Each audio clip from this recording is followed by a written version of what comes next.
Ini kita memperingati hari Pentakosta. Ya, hari Pentakosta itu hari ke-50 sesudah Tuhan Yesus bangkit dari kubur.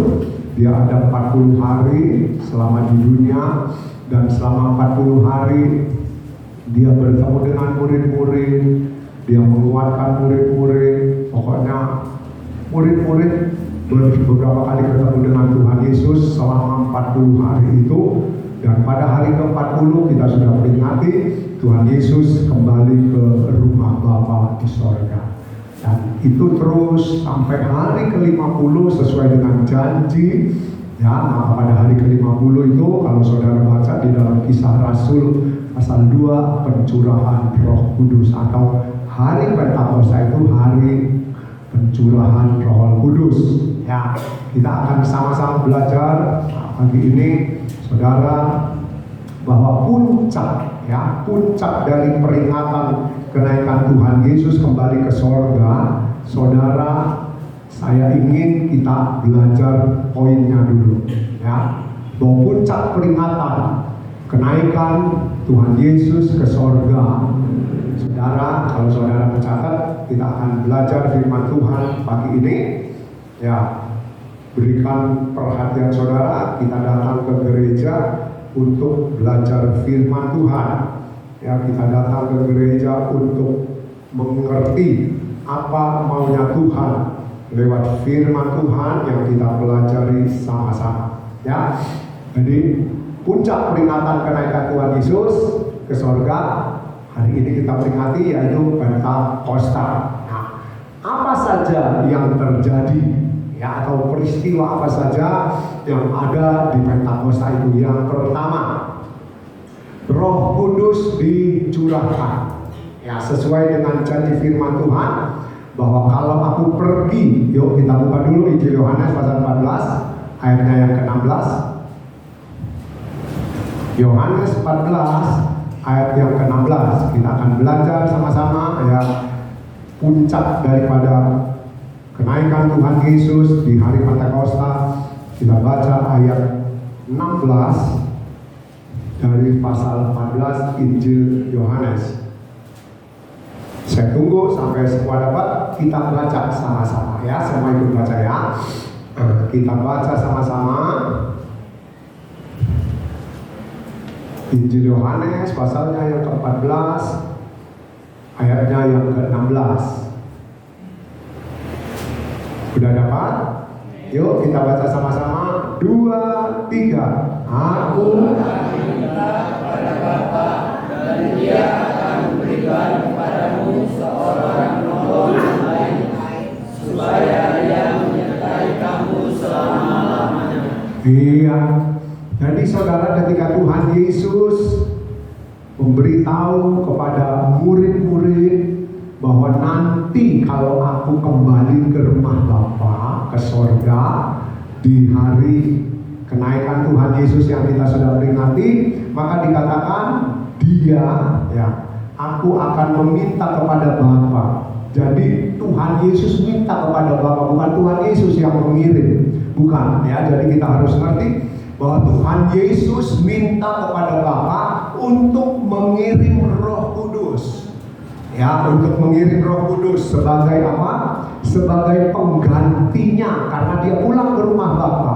Dan Roh Kudus dikirim untuk apa, saudara? Kalau kita baca dari ayat ini dikatakan Dia akan mengutus atau mengirim Roh Kudus, ya, yang tujuannya supaya Ia menyertai kamu selama-lamanya. Jadi saudara, ketika Roh Kudus dicurahkan di Kisah Rasul pasal 2, itu dengan satu tujuan apa? Supaya Roh Kudus ini dikatakan oleh firman Tuhan ayat 16, supaya Roh Kudus ini menyertai saudara dan saya selama-lamanya.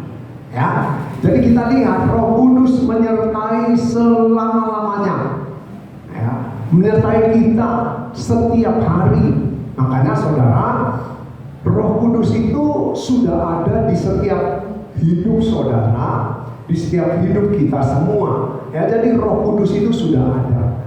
Kalau dulu pemahaman kita harus dipenuhi Roh Kudus, sembahyang sampai bingung, sekian hari, sekian jam, bahkan bertahun-tahun belum dipenuhi Roh Kudus. Akhirnya orang jadi stres. Kalau sudah stres, nggak mau datang ikut doa 10 hari. Kita tidak ada lagi doa 10 hari karena kita tahu ternyata bahasa roh itu bukan tanda orang kepenuhan Roh Kudus.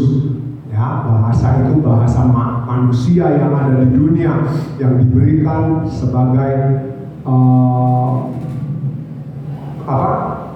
supaya orang-orang waktu itu tahu bahwa ini pekerjaan daripada Tuhan. Nah, sekarang kita mau maju, ya, bahwa Roh Kudus itu diutus untuk menyertai saudara dan saya selama-lamanya dan menyertai kita tiap hari. Ini loh saudara.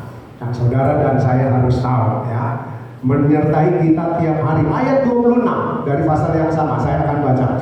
Ya, selain menyertai kita dikatakan tetapi penghibur, yaitu Roh Kudus yang akan diutus oleh Bapa dalam namaku, dialah yang akan mengajarkan segala sesuatu kepadamu dan akan mengingatkan kamu akan semua yang telah kukatakan. Jadi selain menyertai kita, saudara, dari ayat 26 Injil Yohanes pasal 4 dikatakan Roh Kudus itu juga akan mengajar, ya, mengingatkan kamu tentang apa? Tentang firman Tuhan yang saudara dan saya sudah dengar, yang saudara dan saya sudah belajar. Jadi saudara, bukan cuma menyertai kita, tapi Roh Kudus itu mengajar, mengingatkan tentang apa?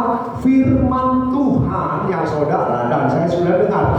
Itu sebabnya saudara, setiap kali kita mau melakukan sesuatu yang bertentangan dengan firman Tuhan, hati saudara pasti ada yang berkata salah. Betul apa betul? Halo?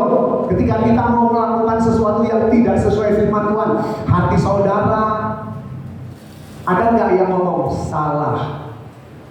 Loh, kok diam aja? Ada nggak? Saudara tahu nggak kalau saudara akan melakukan sesuatu yang melanggar firman Tuhan itu salah? Tahu nggak? Tahu, itu Roh Kudus. Tapi kalau saudara sudah tidak tahu, saudara sudah tidak bisa lagi memahami kalau itu salah, berarti Roh Kudus mati dalam hidup saudara. Roh Kudus sudah tidak bekerja. Ya, nah jadi kita lihat Roh Kudus itu diutus untuk menyertai kita tiap hari, kemudian mengingatkan, mengajar apa yang sudah diajarkan oleh Tuhan. Nah, sekarang kita mau maju, kita lihat poin-poinnya dulu, ya. Kita mau maju. Yang kedua, ya, di hari Pentakosta itu, ya, ketika Tuhan Yesus naik ke sorga, ya saudara, di Kisah Rasul 1 ayat 11, ayo kita baca. Kisah Rasul pasal 1 ayatnya yang ke-11. Ya, di hari kenaikan Tuhan Yesus dan puncaknya di Pentakosta, Roh Kudus dicurahkan. Lalu saudara, apa yang dikatakan oleh Tuhan, oleh malaikat kepada para murid yang waktu itu menyaksikan Tuhan Yesus naik ke sorga di Bukit Zaitun? Yuk kita baca ayat ke-11. Kisah Rasul pasal 1. Semua ikut baca. Sekali lagi, semua ikut baca. Sudah dapat semua?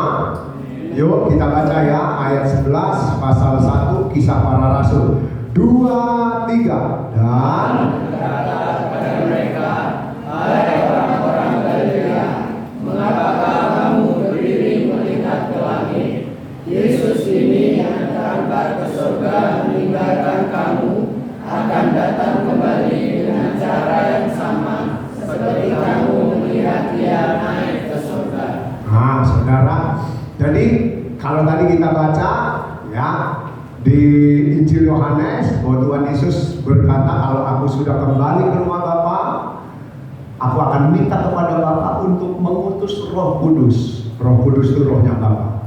Ya, untuk apa? Menyertai saudara, ya, mengingatkan kita apa yang sudah kita pelajari dari firman Tuhan.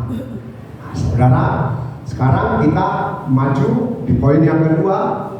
Di hari Pentakosta Itu juga janji ya. Pada saat 40 hari Tuhan Yesus naik ke sorga, di Bukit Zaitun disaksikan oleh murid-murid, dan pada saat itu juga malaikat berkata, "Hai orang-orang Galilea, mengapa kamu berdiri melihat ke langit?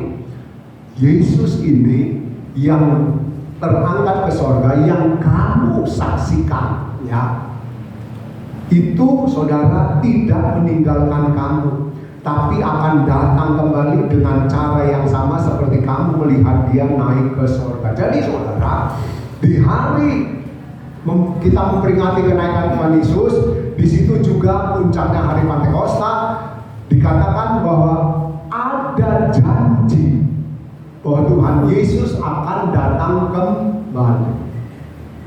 Ya, janji bahwa Tuhan Yesus akan datang kembali. Nah, sekarang saudara, Tuhan Yesus akan datang kembali. Nanti kita lihat poin yang ketiga. Saudara, kita tahu ya, poin yang ketiga, sudahkah kita menanti? Sekarang kita harus periksa diri, Tuhan Yesus itu mau datang lagi. Mau datang lagi, tentu ada satu tujuan ya. Nanti poin ketiga kita lihat tujuannya menjemput saudara dan saya. Nah, saudara, sebelum Tuhan Yesus datang kembali, yang jadi pertanyaan, saudara menantinya enggak? Saudara menunggunya enggak? Ya, itu dulu aja ya yang jadi pertanyaan. Siapkah kita menanti kedatangannya? Ini pertanyaan yang saudara dan saya harus renungkan.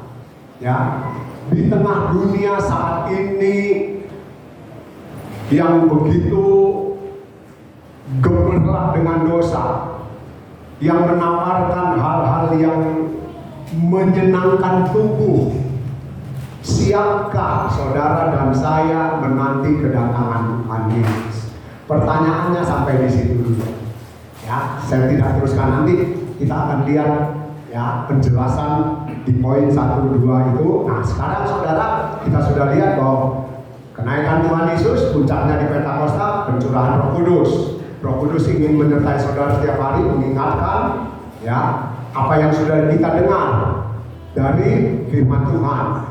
Kemudian yang kedua ya, Tuhan Yesus naik ke surga. Di hari kenaikan Tuhan Yesus ada janji bahwa dia akan datang kembali. Datang kembali. Kita siap nggak menanti kedatangannya?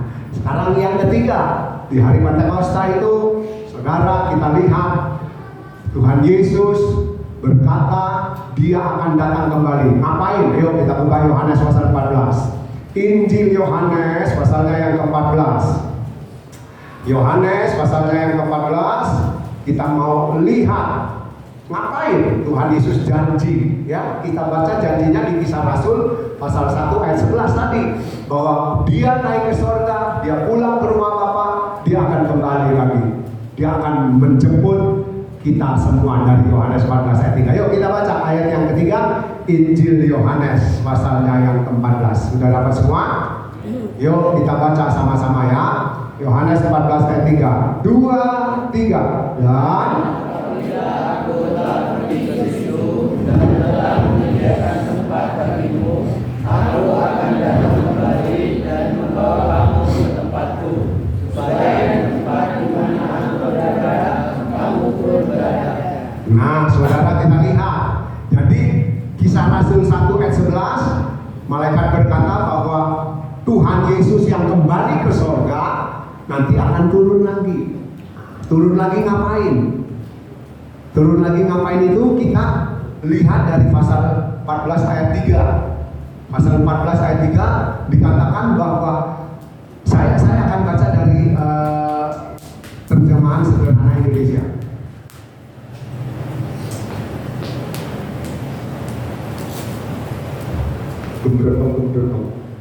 Ini apa, speaker yang bawah ya. Ya, saudara, sekarang kita mau baca dari terjemahan sederhana Indonesia pasal 14 ayat 3. Kalau tadi dikatakan ya dari terjemahan baru, apabila aku telah pergi ke situ dan telah menyediakan tempat bagimu, aku akan datang kembali dan membawa kamu ke tempatku.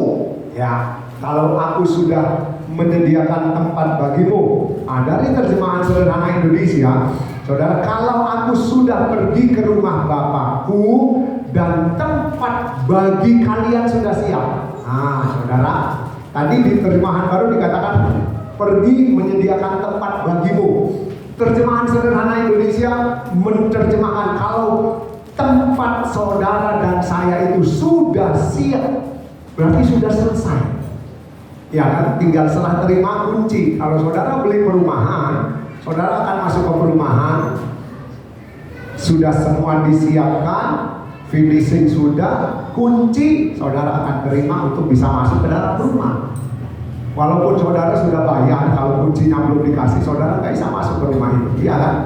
Ya, rumah yang kita beli, kita sudah lunas sekalipun, kalau kuncinya nggak dikasih ke saudara, saudara. Nah, ini sama, Tuhan Yesus katakan, kalau rumah saudara dan saya sudah siap, dikatakan Dia akan datang kembali membawa kalian, membawa kita ke tempat di mana di rumah Bapa, tinggal bersama-sama dengan Tuhan Yesus. Nah, jadi saudara, kita lihat kenaikan Tuhan Yesus, puncaknya di Pentakosta. Poin ketiga, untuk menjemput saudara yang siap dan sedia. Nah, ya saudara, jadi kita sudah lihat apa saja di Pentakosta itu. Nah, sekarang saudara, Tuhan Yesus mempersiapkan rumah kita, mempersiapkan rumah seluruh jemaat, termasuk saya, ya, yang siap. Nah, sekarang saudara, pertanyaan ada nggak ditulis? Nah, pertanyaannya, ya, kita sudah belajar tahu poinnya apa saja di Pentakosta. Pertanyaannya, saudara dan saya mau nggak tinggal di surga? Halo, mau nggak tinggal di surga? Enggak semua yang jawab, berarti yang nggak jawab nggak mau di surga, ya. Saudara lebih pilih neraka. Ya, kita semua kalau ditanya mau tinggal di surga. Nah, sekarang kita mau belajar. Tadi kita sudah lihat poinnya, ya. Kita sudah lihat poinnya. Sekarang kita mau belajar, ya. Yang pertama tadi, saudara, Roh Kudus diutus untuk menyertai saudara, mengajar saudara, mengingatkan saudara soal firman Tuhan atau tentang firman yang saudara dan saya sudah belajar. Ya, jadi Roh Kudus itu memimpin hidup kita. Caranya hidup menurut pimpinan Roh Kudus itu kayak apa sih? Enggak usah bingung, saudara. Ya, mungkin selama ini kita kan bingung, tapi kita sudah belajar banyak. Dipimpin oleh Roh Kudus itu cuma T-A-A-T, taat. Untuk hidup dipimpin oleh Roh Kudus taat. Teladannya siapa? Tuhan Yesus. Teladan saudara dan saya Tuhan Yesus. Sudah, nggak usah bingung. Ya, kita nggak usah bingung ya, apa sih caranya hidup dipimpin Roh Kudus? Bagaimana supaya aku hidup menurut Roh Kudus? Udah, nggak usah bingung. Taat, ikuti teladan Tuhan Yesus. Ikuti apa yang Tuhan Yesus ajarkan. Ikuti kehidupannya. Bagaimana dia menghadapi masalah. Ketika dia dituduh, dia tidak membela diri. Ketika difitnah, dia juga tidak membela diri. Dia dihina, dia macam-macam. Saudara, kita lihat Tuhan Yesus cuma diam. Nggak pernah dia dituduh mengajarkan ajaran setan. Tuhan Yesus yang nggak ngomong, aku bukan ngajarin ajaran setan. Enggak, cuma diam. Nah, sekarang saudara, kita lihat bahwa hidup menurut pimpinan Roh Kudus itu poin yang pertama. Kita mau baca satu ayat sebagai acuan. Kira-kira kita sudah hidup menurut pimpinan Roh Kudus belum?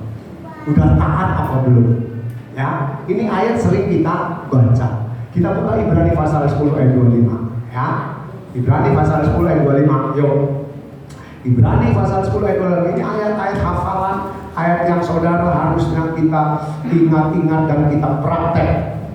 Ibrani pasal 10 ayatnya yang ke-25. Yuk, saya tunggu sampai dapat semua.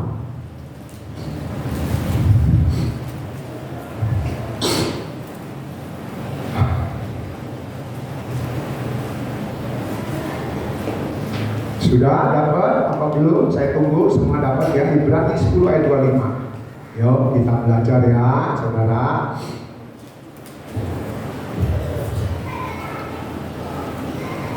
Dapat?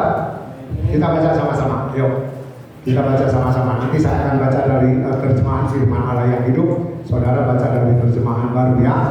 Sudah dapat ya? Semua ikut baca. 2, 3. Janganlah menjauhkan diri dari pertemuan-pertemuan ibadah kita seperti dibiasakan oleh beberapa orang, tetapi marilah kita saling menasihati dan semakin giat melakukannya menjelang hari Tuhan yang mendekat. Menjelang hari Tuhan yang mendekat. Dari ayat ini terjemahan baru katakan, jangan kita menjauhkan diri dari pertemuan-pertemuan ibadah. Firman Allah yang hidup menerjemahkan demikian, janganlah kita lalai menghadiri kebaktian di gereja seperti yang dilakukan beberapa orang, tetapi marilah kita saling memberi dorongan dan saling mengingatkan teristimewa sekarang ini, sebab hari kedatangannya yang kedua kali sudah dekat. Tadi Tuhan Yesus datang kali yang kedua menurut firman Tuhan di Injil Yohanes ayat 3 tadi pasal 14 untuk apa? Halo, untuk apa kedatangan Tuhan Yesus kedua? Menjemput saudara dan saya yang rumahnya sudah disiapkan. Ya. Nah, saudara, di terjemahan baru janganlah lalai, janganlah kamu. Apa tadi? Janganlah kita menjauhkan diri. Firman Allah yang hidup menerjemahkan janganlah lalai. Lalai itu saudara terlupa. Lalai itu terlupa. Kenapa kok bisa terlupa ke gereja? Kenapa kok bisa terlupa enggak kebaktian? Saudara jawab sendiri. Kemudian lalai itu tidak mengindahkan atau masa bodoh. Ya, jadi saudara, dari terjemahan baru dikatakan janganlah kita menjauhkan diri. Firman Allah yang hidup katakan janganlah lalai, janganlah melupakannya, janganlah tidak mengindahkannya atau masa bodoh. Untuk apa? Untuk pergi ke gereja, dikatakan menghadiri kebaktian di gereja seperti yang dilakukan beberapa orang. Mari kita saling memberi dorongan, mengingatkan ya teristimewa sekarang ini, sebab hari kedatangannya yang kedua kali sudah dekat. Nah sekarang saudara, kita mau bertanya lagi. Tadi kita bertanya, mau nggak kita tinggal di sorga? Walaupun saudara tidak jawab, hatimu berkata mau. Ya, kita mau tinggal di sorga. Nah, dari kita mau tinggal di sorga, kita harus ikut pimpinan Roh Kudus. Ya, pimpinan Roh Kudus itu bagaimana caranya? Ya, hidup taat. Hidup taat bagaimana? Seperti Tuhan Yesus. Lah, gitu aja gampang. Hidup seperti Tuhan Yesus. Contoh hidup Tuhan Yesus. Gampang kan, saudara? Tapi ternyata susah. Iya, Pak ya? Hidup taat itu seperti kata contoh Tuhan Yesus aja. Ya kan, contoh kayak apa? Nah dikatain, coba balas. Bisa nggak dikatain kuping, cekot-cekot ini panas, tambah besar, tambah merah. Ya kan kuping kita ini kalau ada yang ngatain kita, otomatis saudara nggak usah kuping merah, enggak saudara. Terus hati saudara nggak usah kalau enggak, hati itu mendadak marah. Nah, saudara, dikatakan untuk hidup taat kita cuma disuruh contoh Tuhan Yesus. Nah, sekarang pertanyaan. Tadi kan pertanyaan mau tinggal di sorga kan mau. Harus ikut pimpinan Roh Kudus. Ikut pimpinan Roh Kudus siapa caranya? Hidup taat. Untuk hidup taat seperti apa caranya? Ikut Tuhan Yesus. Contoh Tuhan Yesus kan. Itu tahapannya, ya. Tingkatannya. Nah, sekarang saudara kalau dari Ibrani pasal 10 ayat 25 dikatakan janganlah kamu menjauh dari pertemuan-pertemuan ibadah atau menjauh dari ke gereja. Nah, yang terjemahan firman Allah yang hidup lebih jelas, janganlah kita lalai menghadiri kebaktian gereja. Nah, sekarang pertanyaannya dari ayat ini ya, saudara, saya mau bertanya pada saudara, saudara jawab jujur. Kalau kita tidak ke gereja, menjauhkan diri, nggak ke gereja, nggak kebaktian, dari firman Tuhan pasal 10 ayat 25 Ibrani, kira-kira kita ini melanggar apa enggak? Jujur, melanggar apa enggak? Terus kalau udah melanggar, apa yang kita kerjakan? Harus berusaha untuk tidak melanggar lagi. Kapan? Di hari depan, di kemudian hari. Jangan hari ini kita ingat, oh iya Tuhan, aku salah melanggar. Firman Tuhan terjemahan baru, saudara, kalau saudara baca, janganlah. Saudara, ketika saudara mendengar perkataan janganlah, apa yang saudara terima? Apa yang saya terima ketika kita dengar janganlah? Berarti dilarang, tidak boleh, ya kan? Ya, kalau dikatakan janganlah, itu berarti nggak boleh, dilarang. Ternyata firman Allah yang hidup pun menulis janganlah, sama saudara. Jadi ini satu larangan. Nah, kita sudah jawab, kalau kita melanggar pasal 10 ayat 25 Ibrani, ya, berarti kita salah. Ya kan? Kalau kita salah, kita harus memperbaiki. Saudara jangan bandel, jangan udah tahu salah, apa-apa, salah-salah udah. Betul saudara, salah saudara yang berbuat salah bukan orang lain yang nanggung. Dan kita harus mengerti setiap kesalahan, setiap pelanggaran itu akan ada akibatnya. Ya, itu aja, gampang aja. Kalau kita tahu itu melanggar, saya nggak mau ngomong macam-macam lagi. Firman Tuhan sudah jelas. Kalau kita tahu itu melanggar, perbaiki. Kapan saudara bisa perbaiki? Selagi saudara dan saya masih, betul? Selagi saudara dan saya masih nafas, kita bisa beres-beres, kita bisa memperbaiki hidup ini. Nah, itu yang pertama, penjelasan dari Roh Kudus dicurahkan untuk memimpin saudara dan saya supaya hidup kudus, taat. Ya. Nah, sekarang yang kedua, ya. Yang kedua, tadi dikatakan Tuhan Yesus akan datang kembali. Ya, akan datang kembali. Terus pertanyaan dari poin pertama di Pentakosta tadi, bahwa Tuhan Yesus akan datang kembali. Saudara, pertanyaannya, kalau saudara tadi, siapkah saudara menanti kedatangannya? Nah, sekarang kita buka Filipi pasal 2 ayat 12. Yuk, kita baca Filipi pasal 2 ayat 12. Filipi pasal 2 ayatnya yang ke-12. Filipi pasal 2 ayat 12. Yuk kita belajar firman Tuhan ya.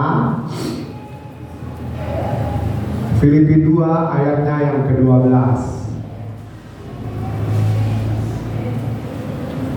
Saya tunggu sampai dapat semua.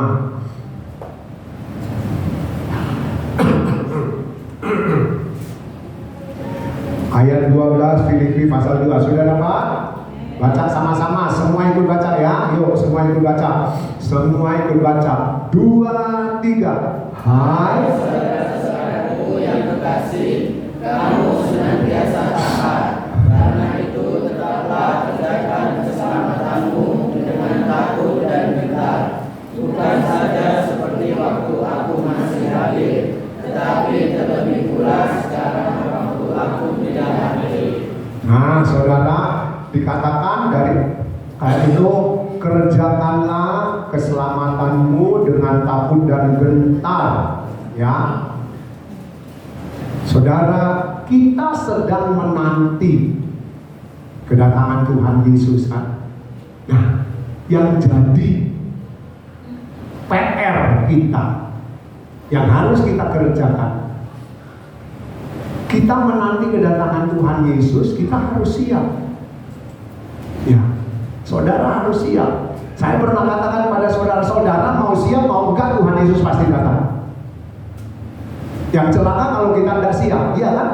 Kalau saudara enggak siap, saya enggak siap, celaka. Itu celaka benar. Nah, kita harus siap. Kalau tadi kita sudah lihat poin pertama penjelasannya, kita harus taat. Nah itu sebagai satu langkah untuk hidup taat, supaya kita dipimpin oleh Roh Kudus.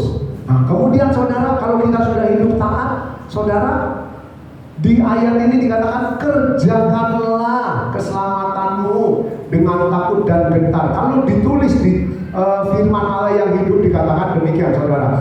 Saudara-saudara harus lebih banyak berusaha untuk mengerjakan hal-hal yang baik sebagai buah-buah keselamatan, menaati Allah dengan penuh hormat serta takut akan segala sesuatu yang mungkin tidak menyenangkan hatinya. Jadi saudara, ketika kita menanti kedatangan Tuhan Yesus, maka saudara, kita harus hidup sungguh-sungguh.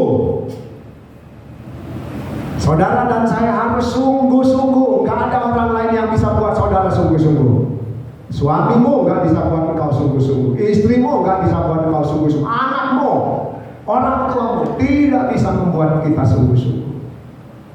Termasuk teman segereja, termasuk saya, Bapak Ibu Gembala, saudara, gak bisa membuat saudara sungguh-sungguh. Yang harus ambil keputusan untuk sungguh-sungguh kita, saudara. Kita yang harus ambil. Tuhan aku mau. Tadi kan kita sudah berkata kalau kita melanggar pasal 10 Ibrani ayat 25, kedepannya kita harus memperbaiki. Jangan melanggar lagi, jangan salah lagi, jangan melanggar lagi, jangan salah lagi. Nah, untuk itu saudara harus sungguh-sungguh. Kalau saudara mau berubah, saya mau berubah, kalau nggak ada kesungguhan, kita tidak akan pernah berubah.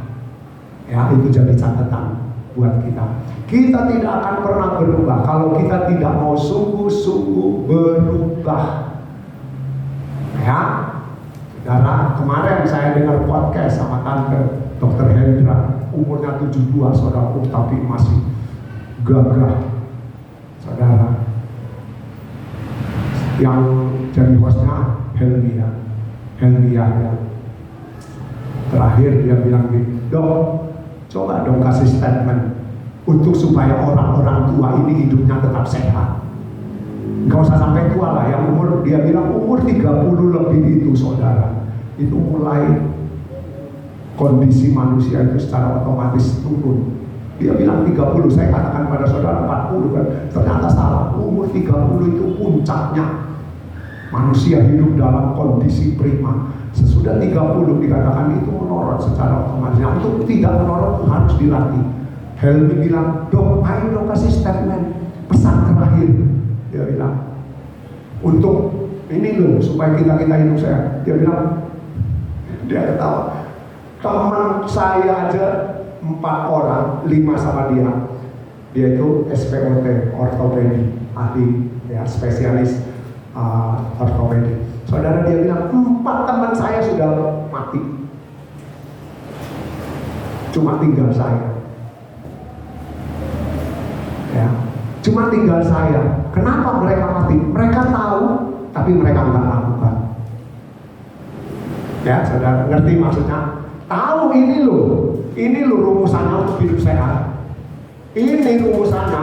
Mau baca bisa, mau dengar bisa, saudara. Sekarang mau baca, mau dengar di YouTube pirang-pirang saombiongan, saudara, soal hidup sehat. Ya, tapi kalau saudara tidak mau praktek, nggak akan sehat. Nah, sama saudara, kita sudah dengar, kita sudah tahu firman Tuhan, kita mau sungguh-sungguh nggak? Kan gitu. Orang lain nggak bisa paksa saudara, siapapun, termasuk Tuhan. Ya, kita harus ingat, termasuk Tuhan tidak akan paksa kita untuk kita mau sungguh-sungguh. Nah, ayat ini dikatakan, lakukanlah dengan takut dan gentar dan mentaati Allah. Nah, saudara, jadi ayo saudara, mau kapan? Saya sampai kadang kalau merenung, Tuhan, ya Allah, jemaat ini, kita ini mau diselamatkan, saudara. Kita ini mau diselamatkan. Ya, tapi kalau kita nggak sungguh-sungguh, nggak bisa, mas saudara. Nggak bisa saudara. Kalau kita nggak mau berjuang mati-matian, nggak bisa. Benar saudara, nggak bisa. Itu firman Tuhan yang tulis. Ya, kita belajar itu supaya ngerti. Kalau nggak ngerti lah, lakukan praktek. Ayo. Nah saudara, nah sekarang kita lihat. Ya, itu poin kedua. Poin ketiganya kan Tuhan Yesus datang menjemput kita. Ya, kalau sudah siap. Nah, sekarang saudara, poin ketiga kan, kalau rumah tempatmu tinggal sudah selesai, Tuhan Yesus bilang, aku akan datang kembali menjemput kamu dan membawa kamu kembali ke rumah Bapa di sorga, tinggal bersama dengan aku di mana aku ada. Saudara, rumah kita itu sedang disiapkan. Saudara dan saya sudah terima undangan. Makanya ada ayat ya di Injil, banyak yang dipanggil, sedikit yang dipilih. Kenapa kok sedikit? Karena yang tidak masuk pilihan ini, yang sudah terima undangan tidak mau hadir. Sama saudara diundang pergi pengantin oleh kenalan, oleh siapapun, saudara terima undangan untuk Bapak Oni Ferdinandus, undangan untuk Bapak Domingus Talahan, undangan untuk semua saudara. Saudara semua sudah terima undangan termasuk saya. Saudara mau datang apa enggak di pesta itu urusan saudara. Betul apa betul? Ya. Saudara mau hadir ke pesta mau enggak ada urusan. Ya. Dan yang undang pun enggak boleh marah. Iya kan? Paling cuma dirasa di dalam hati. Saudara, paling cuma dirasa nih. Iku tak undang gak teko. Nah, paling kan gitu, ngebatin, ya kayak. Ya, kalau Kofo misalnya nggak datang, contoh ya Kofo, tak batin, udah tak undang kata. Kan cuma bisa ngebatin, nggak mungkin ketemu Kofo. Hei, kok nggak datang aku mantu? Ya apa sih kamu? Nggak mungkin. Saudara pernah digituin, diundang terus saudara nggak datang, yang undang saudara marah-marah. Kok nggak datang? Pernah nggak? Nggak pernah kan? Jadi ayo saudara, ya kita lihat, kita semua sudah diundang. Saudara mau datang apa enggak? Kita semua sudah disiapkan rumah. Sekarang saudara mau enggak rumah saudara selesai? Untuk rumah saudara selesai ini,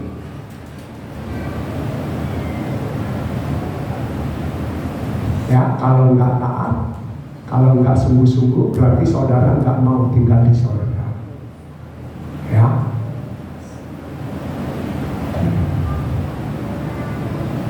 Saudara boleh catat ini. Ketika saudara dan saya terima undangan kemana? Untuk tinggal di sorga.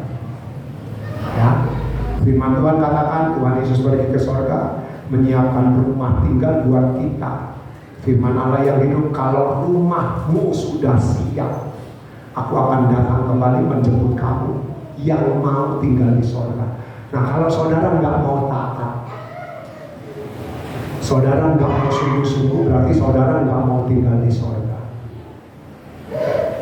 Dan ingat saudara, ketika saudara tidak mau tinggal di sorga, dengan hidup tidak mau taat, dengan hidup tidak mau sungguh-sungguh, nggak mau berubah, nggak mau berjuang mati-matian untuk tinggal di sorga, ini catatan, rumah saudara dan rumah saya tidak akan diselesaikan oleh Tuhan. Ingat itu saudara. Ketika saudara tidak mau, ya, rumah saudara dan rumah saya tidak akan pernah dibangun oleh Tuhan. Ngapain? Saudara terima tawaran, saudara diundang, lalu saudara tidak mau. Ngapain Tuhan Yesus beresin rumah kita? Kurang kerjaan apa? Iya Pak ya. Kalau saudara misalnya ingin memberi rumah kepada seseorang, enggak usah ngomong anak. Saudara ingin memberi rumah kepada seseorang. Rumah itu saudara sementara kerjakan, belum selesai, sedang dikerjakan, sedang dibangun. Lalu saudara tanya sama yang saudara kasih, mau nggak kamu nanti tinggal di sana?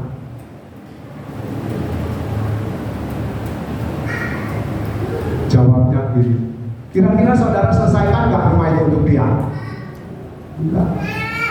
Ya, kita tidak akan terima rumah di sorga kalau kita tidak mau taat, tidak mau sungguh-sungguh.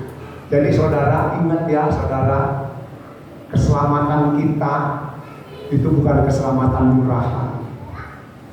Ya, keselamatan yang saudara dan saya sudah diberi, ya tawarannya itu sudah, itu bukan keselamatan yang murahan.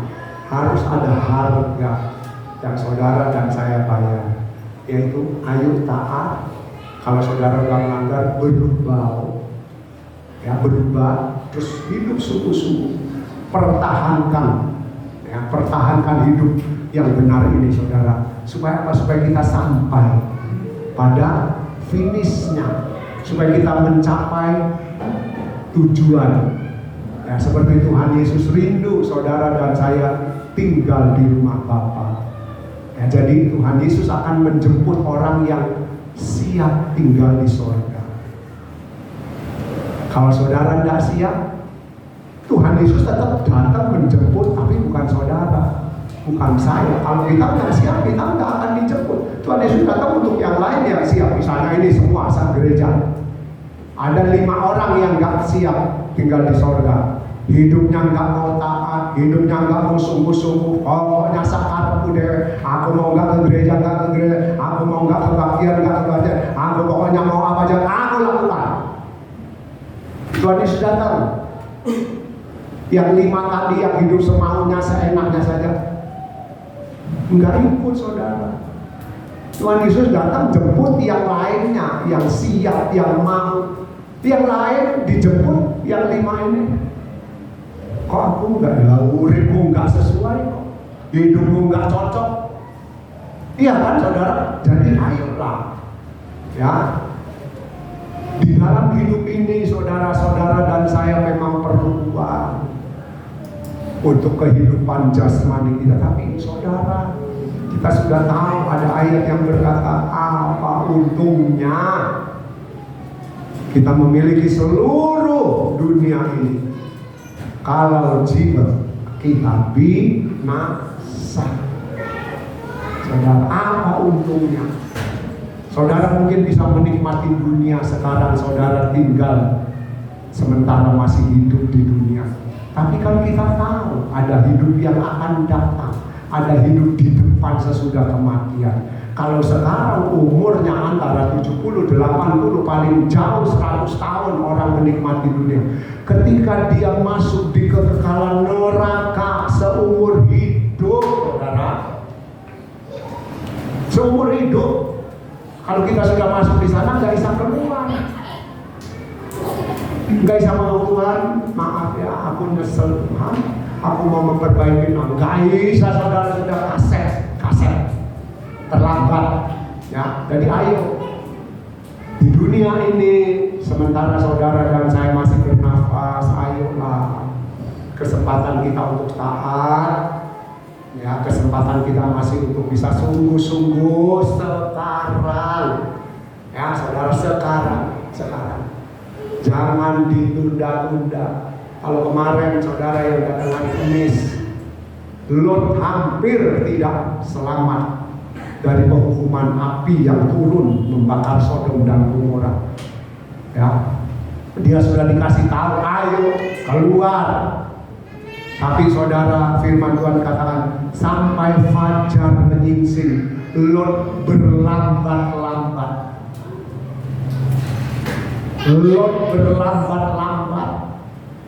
Kalau waktu itu bukan karena doa Abraham yang berdoa tuh, kepada dua utusan itu Tuhan, kalau ada 10 orang yang benar di Sodom dan Gomora ini, apakah engkau juga akan membinasakan yang 10 orang benar itu dengan orang fasik? Utusan Tuhan itu berkata, tidak, kalau ada 10 orang benar, tidak, Sodom dan Gomora tidak akan dibinasakan. Tapi ternyata yang ada cuma 4 orang. Lot 2 anak perempuan, 1 istri, jadi 4 orang. Yang satu pun mati pisan, saudara. Ya, istri mati karena menengok ke belakang, menoleh ke belakang, jadi tiang garam. Nah, saudara, berlambat-lambat itu kan berarti sengaja. Ya, kalau sudah tahu berlambat-lambat. Saudara misalnya mau pergi naik kereta ataupun naik pesawat, ya kalau travel lain mungkin saudara masih ditunggu, kadang supir travel itu sampai jeger, "Bu, di mana Ibu? Saya sudah di sini, nggak ketemu." Di mana? Ternyata belum keluar dari rumah saudara. Iya, supir travel itu kadang-kadang pegel sampai penumpang. Ngomongnya itu di sini, iya ini saya sudah di tempat yang Ibu kirim. Google Map-nya. Ya Bapak tunggu Pak, saya masih pipis. Aduh, saudara. Ya, kalau kita berlambat-lambat itu kita ketinggalan. Saudara mau naik kereta sekarang on time, misalnya jam 8 berangkat. Jam 8 berangkat saudara. Saudara naik pesawat, apalagi naik pesawat, ya. Dan ayolah, ya kita mau fokus kepada Tuhan dalam hidup ini. Ya saudara, untuk apa? Untuk kita bisa tinggal di rumah Bapa di surga. Pokoknya ini ingat saudara, kalau kita tidak siap, berarti kita punya rumah tidak akan dibangun oleh Tuhan. Biarlah jadikan Tuhan ya di dalam hidup kita satu-satunya yang kita butuhkan. Ya, yang kita perlukan itu jadi kerinduan kita. Gak gampang saudara, gak gampang. Saya pun berjuang saudara, saya pun ayo kita berjuang sama-sama. Bukan berarti saya sudah bisa Tuhan segala-galanya, enggak, belum. Kita sedang berjuang, saudara berjuang, saya berjuang supaya hanya Tuhan yang jadi keinginan. Tuhan berkati.